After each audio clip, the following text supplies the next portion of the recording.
All India OBC students association को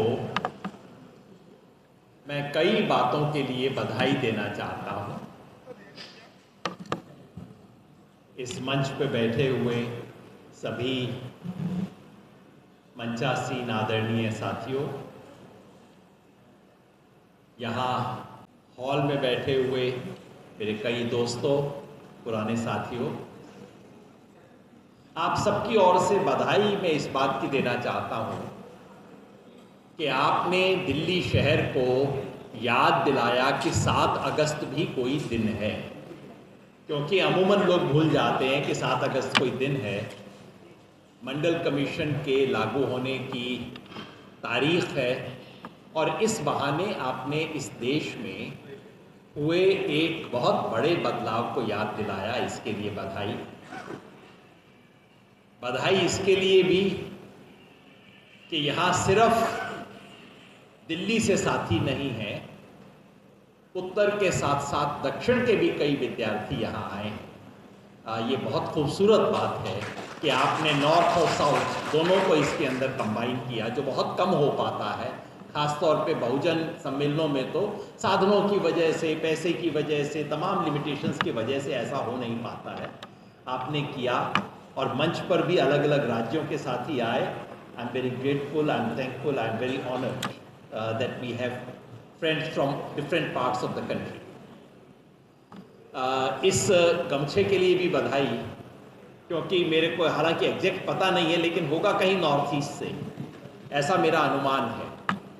इस बहाने ही सही, प्रतीक से ही सही, हमने नॉर्थ ईस्ट को जोड़ा, इसके लिए बधाई। और बधाई इस बात के लिए कि आपने पिछले सत्र में महिलाओं को मंच पे रखा और महिलाओं की बात सुनी। मैं समझता हूं सामाजिक न्याय की परीक्षा यही होती है। कोई दूसरा व्यक्ति मुझे दबा रहा है, मैं उसके खिलाफ खड़ा हूं, लड़ूं, संघर्ष करूं, न्याय मांगूं, ये स्वाभाविक है। और अपने फायदे के लिए संघर्ष करने को सामाजिक न्याय कहना भी अमूमन होता है। लेकिन क्या आप केवल अपने फायदे के लिए लड़ रहे हैं या सामाजिक न्याय के लिए लड़ रहे हैं? इसकी परीक्षा तब होती है जब आपसे निचली पायदान पे कोई खड़ा हो, उसके साथ आप क्या व्यवहार करते हैं, वो परीक्षा होती है कि आप सामाजिक न्याय कर रहे हैं कि नहीं कर रहे। और इसलिए आपने इस मंच पर महिला साथियों की बात रखी, पसमानदा मुस्लिम समाज के सवाल को रखा। ये इस सवाल को और आपकी कन्वेंशन को बेहतर बनाता है, सुंदर बनाता है, ज़्यादा रिप्रेजेंटेटिव बनाता है और आपकी बात को सामाजिक न्याय की बात बनाता है। इसके लिए आप सबको बहुत बहुत बधाई।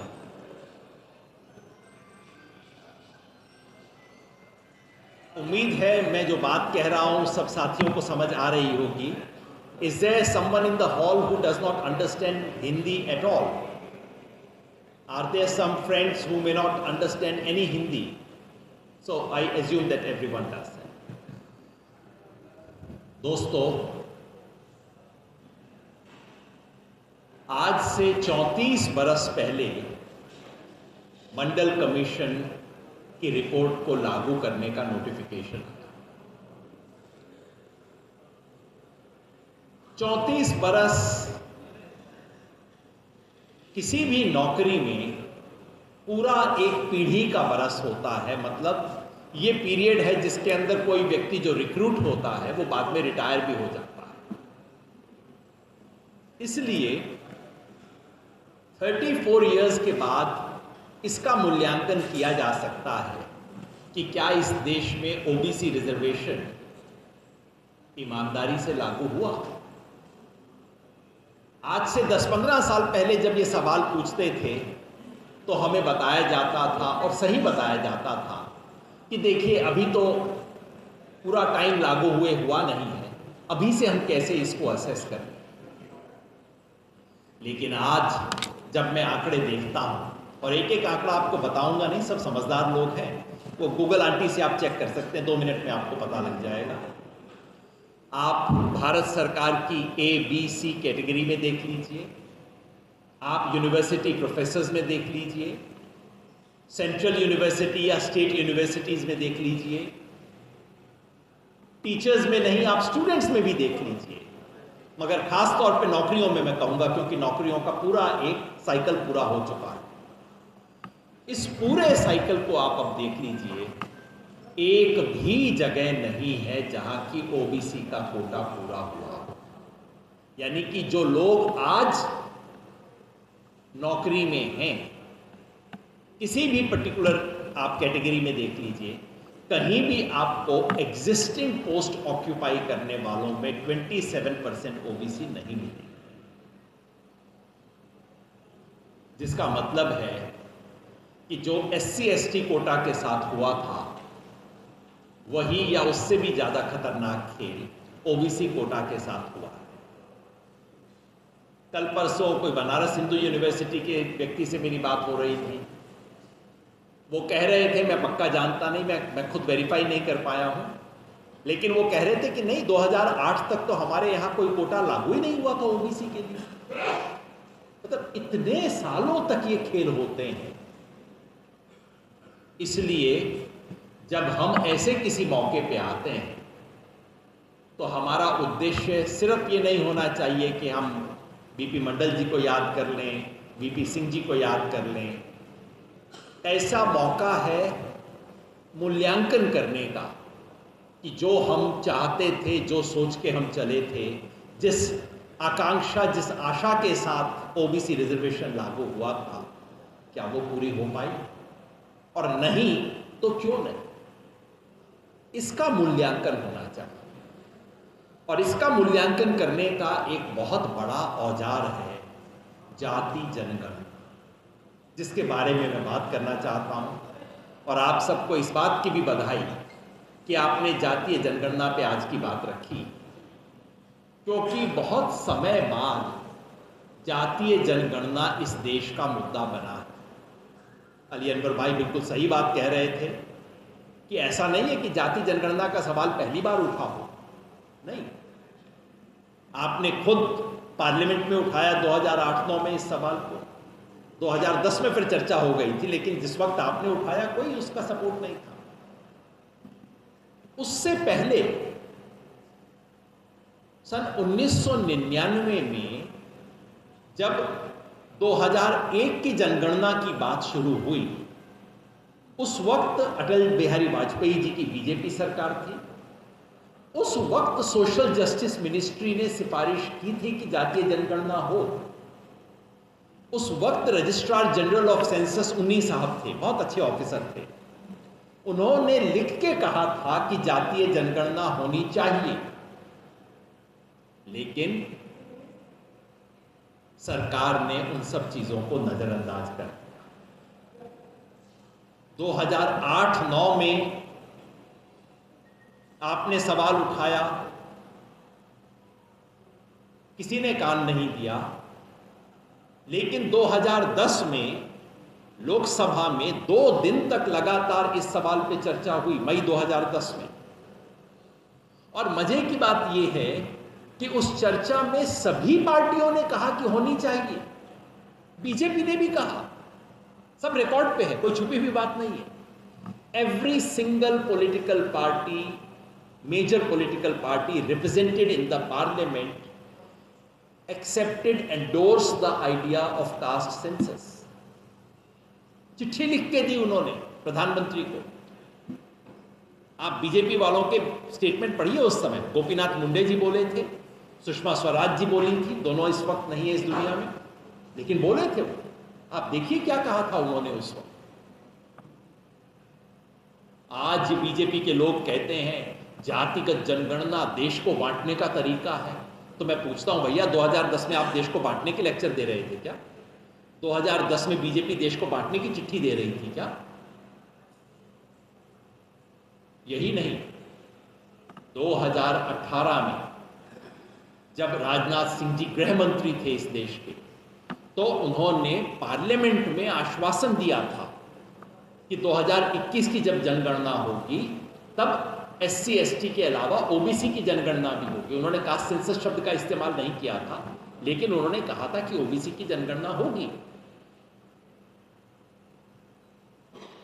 यही नहीं, इस सरकार के द्वारा अपॉइंट किया गया OBC कमीशन, जिसको SC-BC कमीशन बोला जाता है, उसने लिख के कहा है कि होनी चाहिए। संसद की SC ST कमेटी ने लिख के कहा है कि जनगणना होनी चाहिए। देश की कई राज्य सरकारों ने लिख के कहा है होनी चाहिए।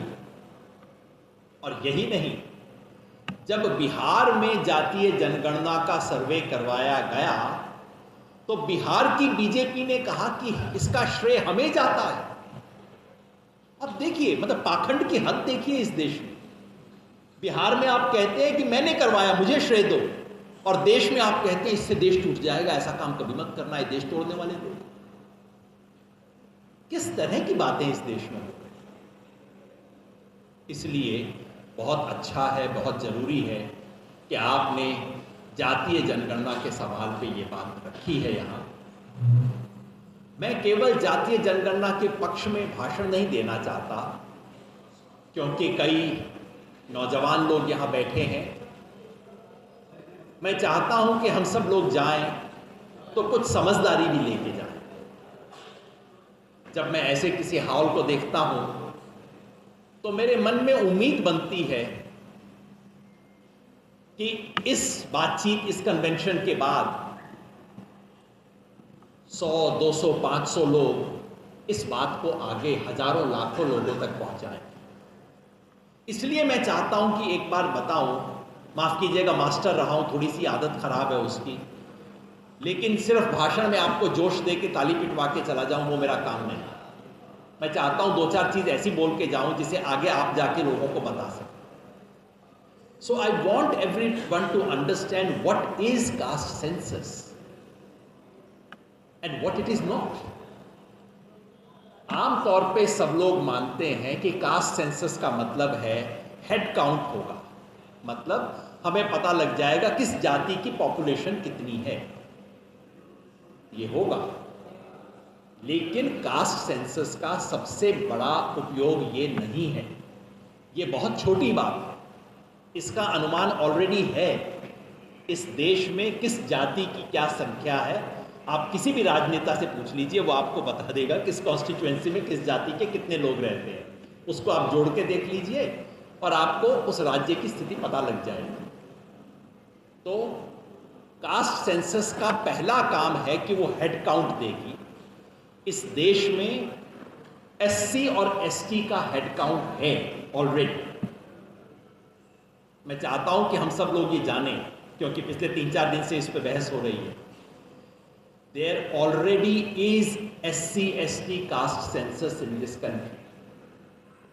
SC और ST में आने वाली हर जाति का अलग अलग डिस्क्रिप्शन सेंसस में लिखा जाता है। आप उसका पता कर सकते हैं, वो आंकड़े उपलब्ध हैं। अगर हम चाहें कि दिल्ली में कौन सी जाति, वाल्मीकि जाति की क्या स्थिति है, रविदासियों की क्या स्थिति है, किसी भी जाति की क्या स्थिति है, उनमें कितने बच्चे, कितनी संख्या है, क्या कुछ है, सब आंकड़े हमेशा उपलब्ध रहे हैं। ये कोई नई बात नहीं है। So what is caste census then? पहली बार देश में तमाम जातियों की गिनती होगी, सिर्फ SC ST की नहीं, OBC की भी, लेकिन सिर्फ SC ST और OBC की नहीं, जो जनरल कहे जाते हैं उनकी भी जातिवार गिनती होगी। सो पहला उद्देश्य है हेड काउंट। लेकिन जैसे मैंने कहा, हेड काउंट मतलब पॉपुलेशन प्रोपोर्शन, कितने हैं। जैसे अभी बिहार में जातिवार जनगणना हुई, बिहार के सब लोग मानते थे कि वहाँ की अपर कास्ट जो है वो 15-16% होंगी। मुझसे अगर आप पूछते 6 महीना पहले, तो मैं भी शायद यही कहता कि बिहार का जातिवार जनगणना आने से पहले यदि आप मुझसे पूछते, अली अनवर भाई को ज़्यादा पता रहता है, पर अगर आप मुझसे पूछते कि बिहार के ब्राह्मण, भूमिहार, राजपूत और कायस्थ मिला के कितने हैं, तो मैं कहता शायद 15-16% होंगे। लेकिन कितने निकले? 10.4%, चारों मिला। तो पहला काम है हेड काउंट। संख्या कितनी है, किसकी कितनी संख्या। लेकिन वो सबसे इंपॉर्टेंट बात नहीं है। सबसे इंपॉर्टेंट बात यह है कि जातिवार जनगणना आपको हर जाति की सोशल, इकोनॉमिक, एजुकेशनल प्रोफाइल बताए। ये सिर्फ एक्सरे नहीं है, ये एमआरआई है, आपको बहुत डिटेल में बताएगा। यानी कि आपको, क्योंकि जब हम सेंसस में जब करते हैं तो कैसे करते हैं, सेंसस में क्या क्या चीज़ें गिनती की जाती है। सेंसस में पूछते हैं आपके घर में कितने लोग हैं, पूछते हैं हर व्यक्ति की शिक्षा कितनी है, कितने महिला कितने पुरुष, फिर पूछते हैं हर व्यक्ति का ऑक्यूपेशन क्या है, क्या खेत मजदूरी करते हैं, नौकरी करते हैं, दिहाड़ी करते हैं, ये पूछा जाता है।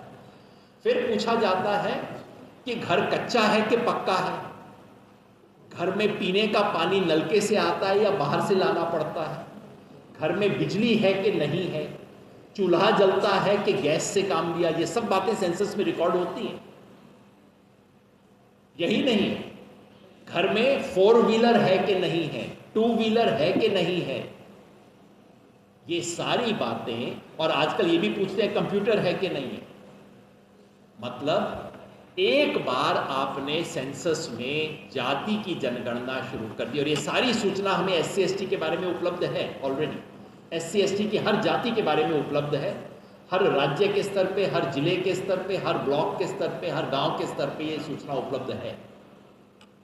कास्ट सेंसस जो करेगा वो ये कि ये सूचना हमें पूरे देश के बारे में पता लग जाए। SC ST के बारे में ऑलरेडी है, OBC के बारे में पता लग जाएगी, जनरल के बारे में भी पता लग जाएगी। अब कोई पूछेगा कि साहब इसका क्या फायदा, SC ST OBC का तो ठीक है, इसको रिजर्वेशन दी जाती है, पिछड़े हैं, जनरल की गिनती करवाने का क्या फायदा। जिन्हें रिजर्वेशन नहीं मिलना, जिन्होंने लेना नहीं, उनका सेंसस करवाने का क्या फायदा। मैं बताना चाहता हूं सबसे महत्वपूर्ण काम वही है।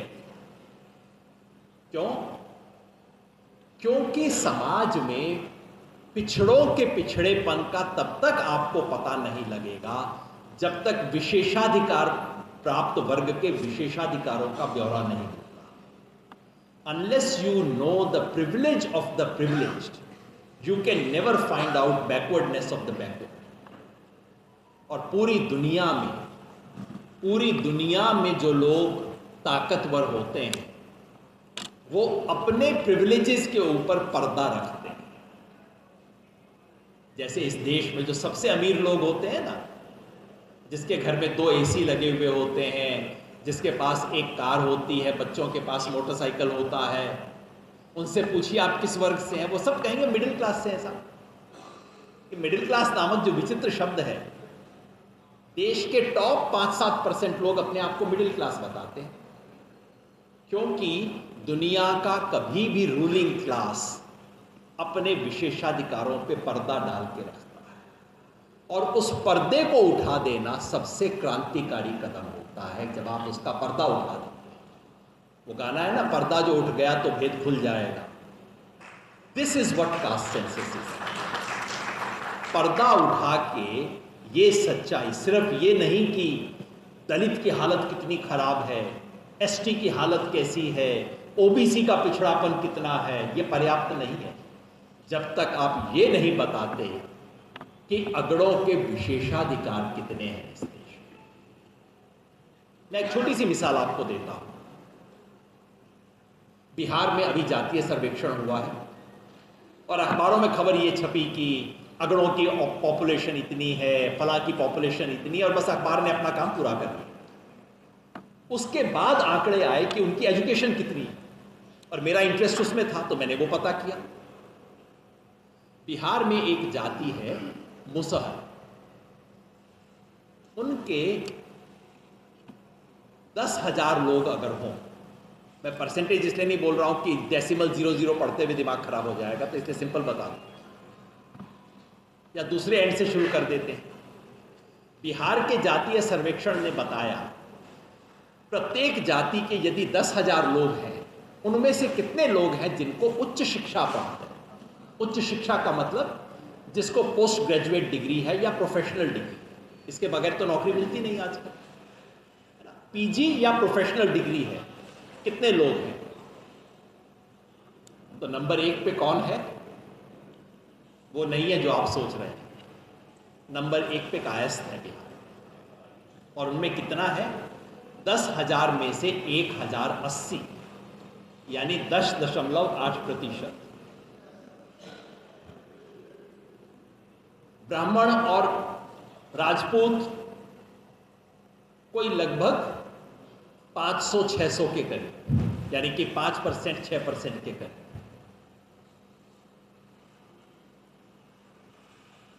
पिछड़े, ज्यादातर पिछड़ी जातियां 100 से नीचे, यानी कि 0.1% के करीब। और एक जाति है मुसहर, दलित की अति दलित जाति, उसमें कितने हैं? और याद रखिए, ये सर्वे मैं आपको 100 साल पुराना नहीं बता रहा हूं, पिछले साल जो सर्वे आया, 6 महीना पहले जो सर्वे बिहार में आया, उसके आंकड़े बता रहा हूं। 10,000 में से 1 मुसहर है जिसकी या तो पीजी या प्रोफेशनल डिग्री। आज की स्थिति है इस देश की। अब आप देखिए, अगर मैं कहता कि मुसहर की 10,000 में से 1 है, हम कहते हाय हाय बुरी है स्थिति, थोड़ा अच्छी होनी चाहिए। लेकिन जब मैं कहता हूं इधर 1 और उधर 1,080, तब आपको पता लगता है स्थिति इस देश की क्या है। इसलिए कास्ट सेंसस जरूरी है। इसका उद्घाटन करने के लिए, इस सच्चाई को देश के सामने रखने के लिए कास्ट सेंसस जरूरी है। और जब मैं कास्ट सेंसस का कहता हूं, तो मैं सिर्फ सेंसस ऑफ इंडिया का कास्ट सेंसस की बात नहीं कर रहा हूं। मैं तो चाहता हूं उससे आगे जाएं। हमारे कई गंभीर साथी हैं, आप एमएलए साहब भी हैं, देश के अग्रणी पॉलिसी मेकर्स हैं। सिर्फ सेंसस ऑफ इंडिया वाला सेंसस की जरूरत नहीं है, वो तो होगा ही होगा।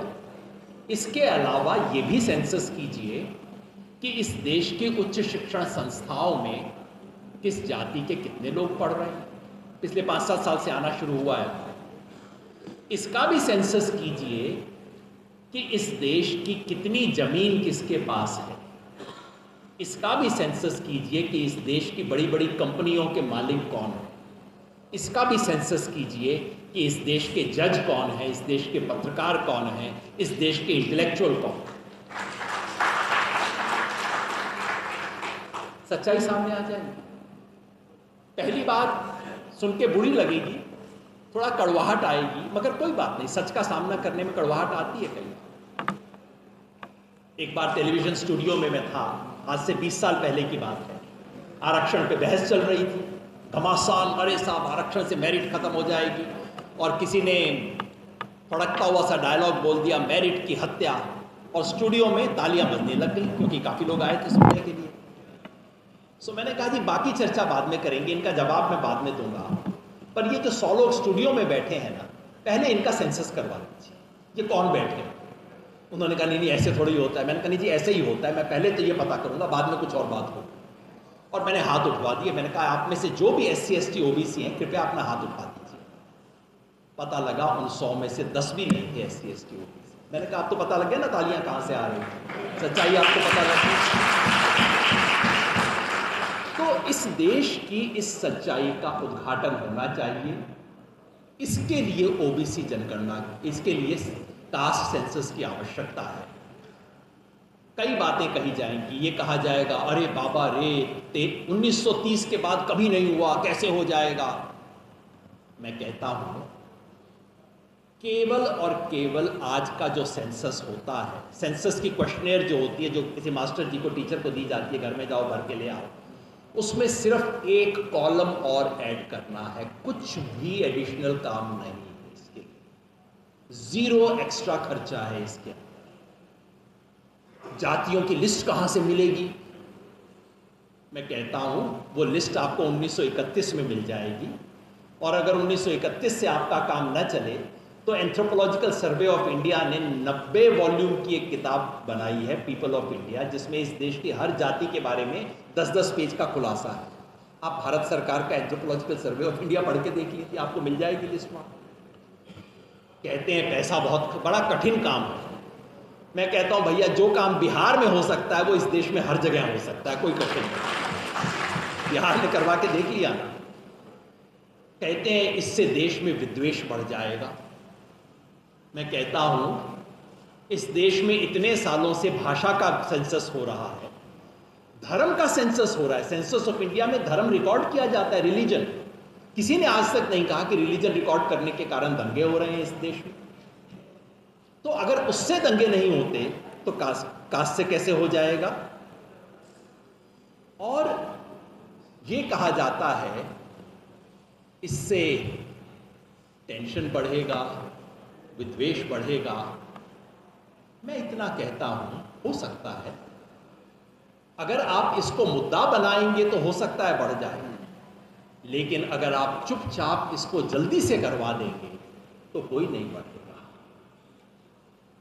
कास्ट सेंसस इस देश में सामाजिक न्याय की मांग है और मैं चाहता हूं, बहुत समय बाद ये अब एक देश में मुद्दा बना है, क्योंकि पहली बार किसी बड़े राष्ट्रीय दल ने इसको अपने एजेंडा पे लिया है, जो बहुत बड़ी बात है।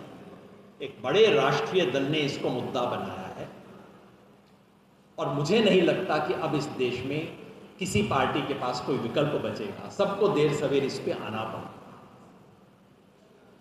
कास्ट सेंसस तो होगा, लेकिन कास्ट सेंसस के आधार पे हम देश में किस तरह की नीति लाना चाहते हैं, किस तरह की राजनीति लाना चाहते हैं, उसके बारे में एक आखिरी बात करके मैं अपनी बात को समाप्त करूंगा। और खास तौर पे इसलिए चूंकि ओबीसी विद्यार्थियों की आज बात हो रही है। याद रखिए, ओबीसी इस देश का जाति की पायदान पे सबसे नीचे की पायदान पर नहीं है। याद रखिए, ओबीसी कई लोगों से पायदान में नीचे है, लेकिन ओबीसी के नीचे भी कई लोग, और हम सामाजिक न्याय के पक्षधर हैं या नहीं हैं, उसका फैसला इस बात से होगा, कम से कम मेरी आंख में इस बात से होगा कि जब दलित का सवाल उठता है तब ओबीसी क्या पोजीशन लेते हैं। जब पिछड़े में अति पिछड़े का सवाल उठता है तब क्या पोजीशन लेते हैं, क्योंकि ओबीसी कोई एक सिंगल कैटेगरी नहीं है।